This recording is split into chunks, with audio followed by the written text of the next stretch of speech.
Hello, hello, hello, and welcome back to another episode of Two Angles on Angling. This is Jordan with my co-host. It's Ryan, guys. What's up?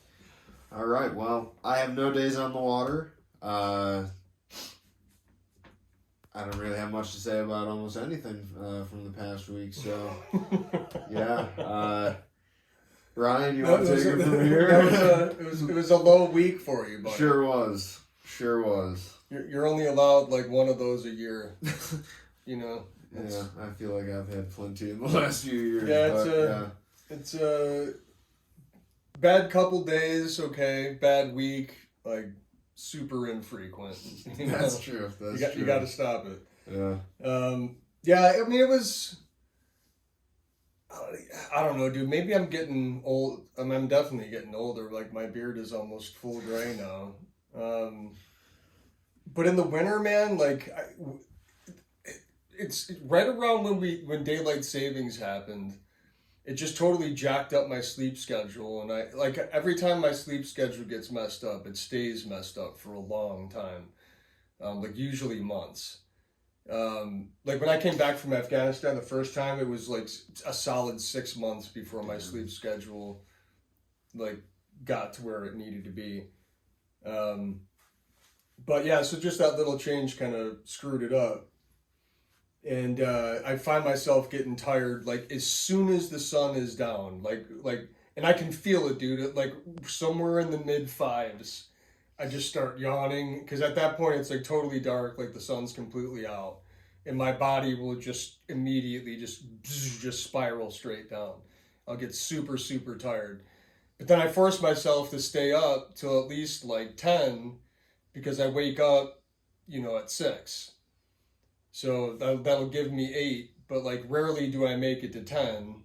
So then I sleep until like 2, and then I wake up and I'm like, oh shit, anyway. That's what I've been dealing with since this weather change. And like we're in the middle of just just fists of fury of just nasty weather. A lot of people, you were sick this past week. I had a couple clients cancel. Like we figured it out, but I had clients that got sick. Some of them like lost members of their group due to sickness this past week. So like that's definitely going around. And then we've had crazy winds. Like today we had some of the biggest northwests I've ever fished in. There were points where I was like, oh my God, this is crazy. Like I was on the lower Niagara and you could barely get downstream. Wow. And like further downstream, like of the boat launch, there were standing 3-footers in the center of the river. I mean, it was huge. It's absolutely huge. Wow. So yeah, I fished. I didn't fish Monday. That was Memorial Day. Veterans Day. And I canceled the trip, or just recommended that we cancel because the highs weren't even over 30. It snowed all day long, and there was like a pretty stiff north wind blowing. And it got, like below freezing the night before. So I'm like, I'm concerned that my boat's going to be frozen because the day before that, Sunday, when we recorded, it was raining, So yeah, I took that day off and I actually went and bought heaters. Nice. So I covered my boat and then put these 2 heaters inside my boat and just let it run.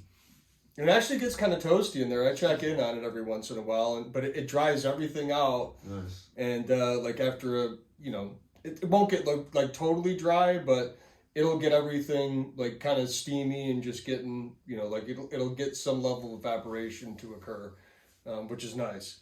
So yeah, I fished Tuesday with Sherry, and she got Grand Slam plus, or she got a brown trout, lake trout, steelhead, walleye, smallmouth bass, and a freshwater drum.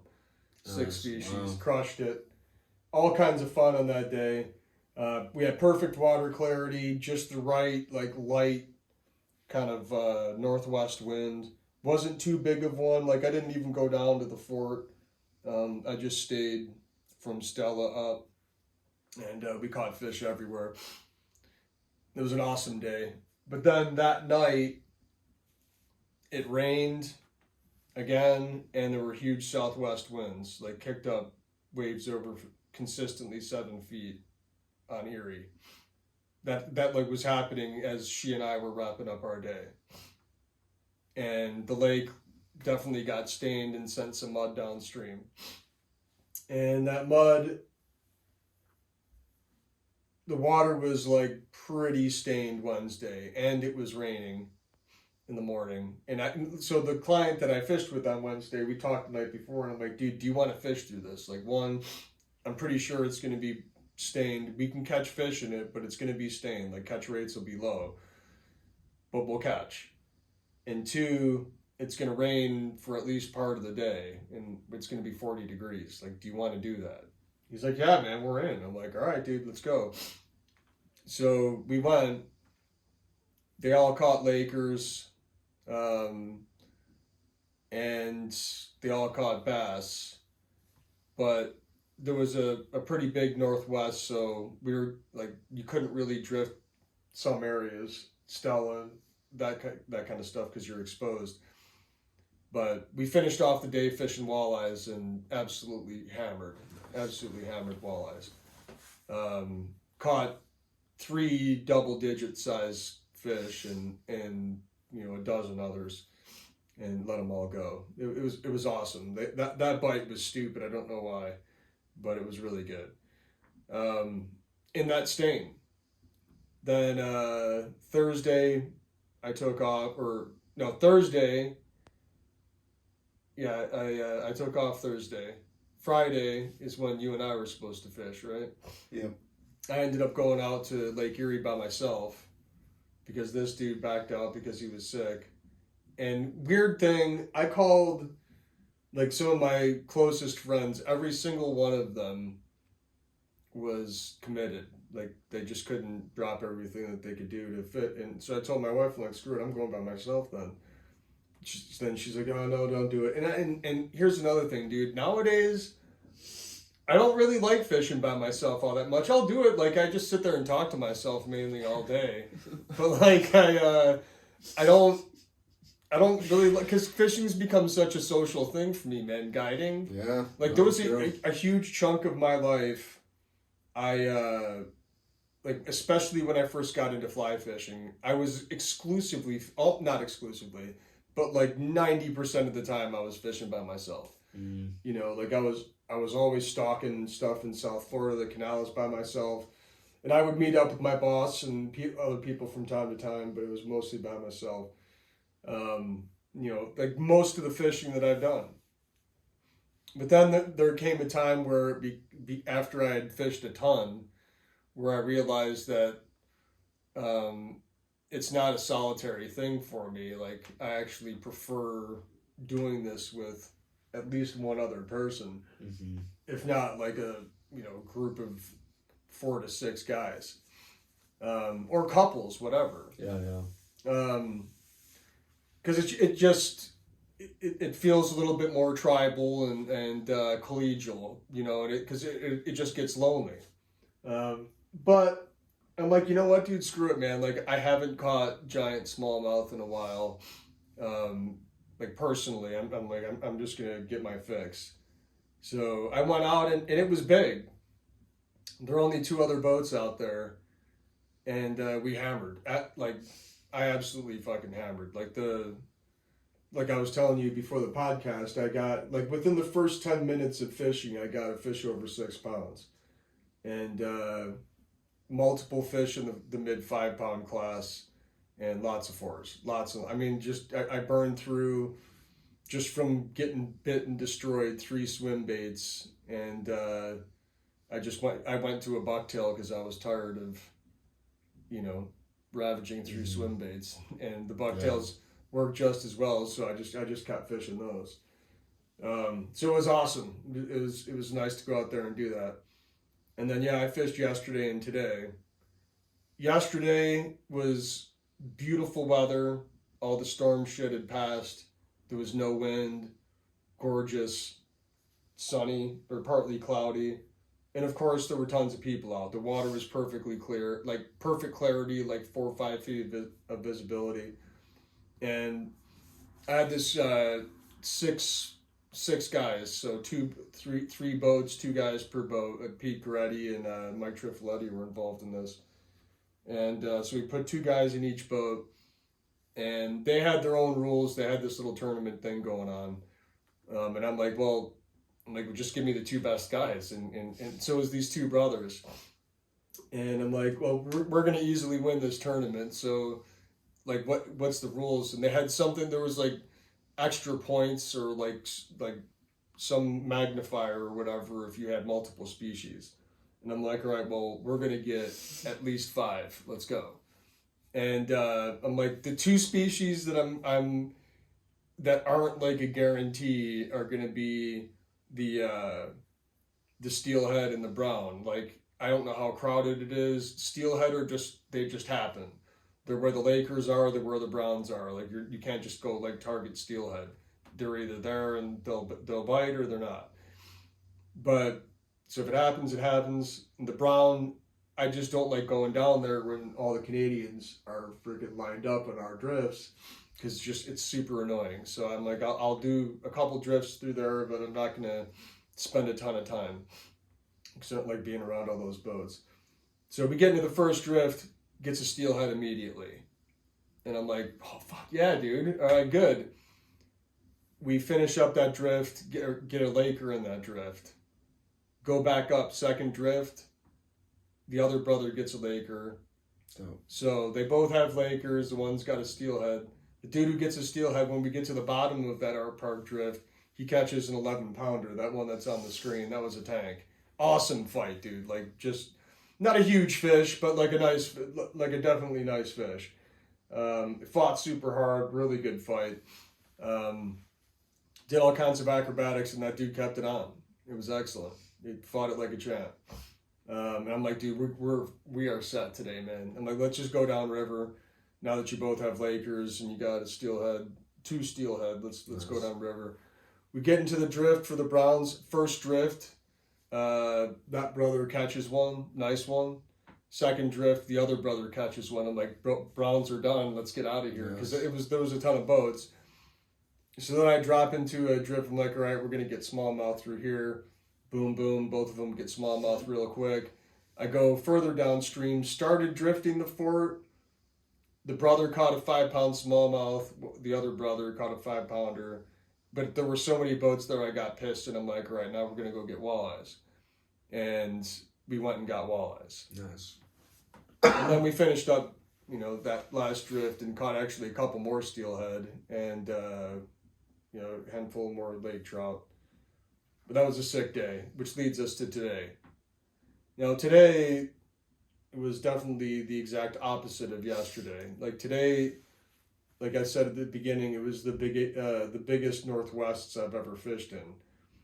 And I talked to this guy, Rick, the night before, and I said, look, man, if you don't want to go, dude, you're not going to hurt my feelings. Like, that's going to be pretty horrendous conditions to fish through. But we're going to catch fish if you want to go. Like, you will catch them. And he's like, yeah, man, I want to go. But the thing is, I'm by myself. My buddy Brian's sick. And... the other guy that was supposed to go has decided to go hunting. So it's just me, and I'm like, look, man, I'll take care of you. If you want to go, I'm down. Let's do it. We went out, and it was kind of like there were times where you just couldn't get downstream, and there were huge waves. If you went downstream of the boat launch too far, you would run into some really, really big waves. I mean, there were times where I was standing on my stern platform, the wind would blow, and I would have to like brace myself, right myself from getting pushed that hard. But the dude caught brown. He caught a brown and a nice one, multiple Lakers, and one steelhead. He dropped like 2 others, and a nice smallie too. So in all that, he caught fish, but we didn't spend the full day out there. We tapped out a little early, and because the wind just started getting so crazy, I'm like, dude, what are we doing? Yeah, for sure. I could tell his hands weren't working all that well anymore, and neither were mine. And I'm like, yeah, It's not like we're hammering, dude. It's not like there's anything Yeah. magical happening. In fact, it's like it's getting worse. No. So all in all, mostly lower. That one day out in Erie, bass are feeding like crazy. There's big ones. I found them on sand and rocks. The trout are loaded in the lower. Everybody kind of knows that though. So there's things to do. That's my general summary of what's going on. Chaotic weather, dirty stuff for a chunk of the week. It didn't matter. Like we fished through some nonsense here and there, and we still caught fish. Not a lot when it stained, but there's a perfect clarity, which is like 5 feet. 3 feet is good. 5, like your catch rates are like peak at about 5 feet of viz, and then the more viz you get, the catch rates will start dropping off because the fish can start seeing you. They can see all the boats, and it just starts getting weird. They get a lot more finicky. So 7 feet, we're at about like 4 now, but all day we've had huge northwests, and I've been keeping track of the waves on Erie, and it doesn't look like they've gotten anything bigger than 6 feet. Like because like a northwest on our side of the lake generally doesn't create huge waves because there's not enough space. So I'm looking at Port Colborne right now, and there's 5 footers. But the wind shifted to the west. That's not cool. It's been northwest all day. Hopefully it stays northwest. Because if it stays northwest, that won't muddy up the water too much. Because you got the wind and waves pushing away from the city. That north is pushing it away from the city. So it's keeping dirty water will like kind of spool around towards the beaches by Hamburg and stuff, and it'll get pushed away like more towards the Cat. Gotcha. If it does anything at all, it could just be the more upwelling kind of waves that aren't creating big surf. It's typically what northwests do, and when that happens, it'll stain the water a little bit, but it gets it like super oxygenated, and it cools it really fast. Like the water temperature was 48 degrees today. Like that's colder than it's been in the past 6 years by like 5 or 6 degrees by this time of the year. So like fish are feeding, and I don't think like I'm booked every day this upcoming week. And if that forecast holds, I will fish every day. Like that's the first time I can say that in weeks. Probably 3 weeks is the first time I could say that, because I'm fishing tomorrow, and it'll be kind of sucky because it'll be like today, but not as bad. And I'm sure the same result will happen. And then Tuesday it starts to die off, and then Wednesday, Thursday, Friday are like super nice, and the water will get like really clear by Friday. And then Saturday and Sunday, who knows? That's too far out. The long range forecast looks awesome too, but there's some like rain dabbled in there. But nothing big. Nope. So I'll be getting after it. And I anticipate more steelhead. Like the upper teens to the late 20s, or like upper teens to mid 20s of November are usually when you see peak steelhead numbers. The browns are like really, really firing at that point, and the Lakers are dropping their eggs. The walleye, like this is the latest I pursued walleye, and the bass, you'll still be crushing bass. Like I pulled an alewife out of a bass's mouth today. Like you can hammer bass until about 40 degrees, and then it starts to get weird. But it won't get that cold for a while. Probably it'll mid-December maybe. Yeah. At the earliest. So it's good times. It's peak. Yeah. It's peak. It's good stuff. Time to get out. Yep. Well, that's all I got, man. Yeah, that's all I got. All right. Tight lines. Peace out, everyone. See ya.